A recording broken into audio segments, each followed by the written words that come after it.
ইনস্টাগ্রামের যে active status সেটা কিভাবে অফ করবেন আজকের এই ভিডিওতে আমরা জানবো। চলুন ভিডিওটা শুরু করা যাক। তো ইনস্টাগ্রামের অ্যাপটাকে সবার প্রথমে আমাদের ওপেন করতে হবে।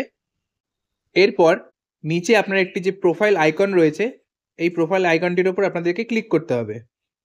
এরপরে একদম উপরে একটি 3 লাইনের অপশন দেখতে পাচ্ছেন, এই 3 লাইনটির উপর আমাদের ক্লিক করতে হবে। এবার একটু নিচের দিকে আমরা আসবো। তো এখানে একটি মেসেজেস অ্যান্ড স্টোরি রিপ্লাইস বলে অপশন রয়েছে, তার উপর আমরা ক্লিক করব। এবার আপনারা এখানে দেখতে পাচ্ছেন যে শো অ্যাক্টিভিটি স্ট্যাটাস বলে একটি অপশন আছে, তো এই অপশনটির উপর আমাদের ক্লিক করতে হবে। তো এখানে আপনারা দেখতে পাচ্ছেন যে অপশনটা এখানে অন রয়েছে, অর্থাৎ এই অপশনটা অন থাকার জন্য কিন্তু সবাই আমাদের দেখতে পায় যে আমরা কখন ইনস্টাগ্রামে অন হচ্ছি বা অফ হচ্ছি। তো এটা আমাদের সিম্পলি অফ করে দিতে হবে। এবার থেকে যখনই আমরা ইনস্টাগ্রামে অন হব, তখন কিন্তু কেউ আর আমাদেরকে অনলাইন দেখতে পাবে না, অর্থাৎ আমাদের যে অ্যাক্টিভ স্ট্যাটাস সেটা হাইড হয়ে যাবে। তো আশা করি ভিডিওটি আপনাদের ভালো লেগে থাকবে, হেল্পফুল লেগে থাকবে।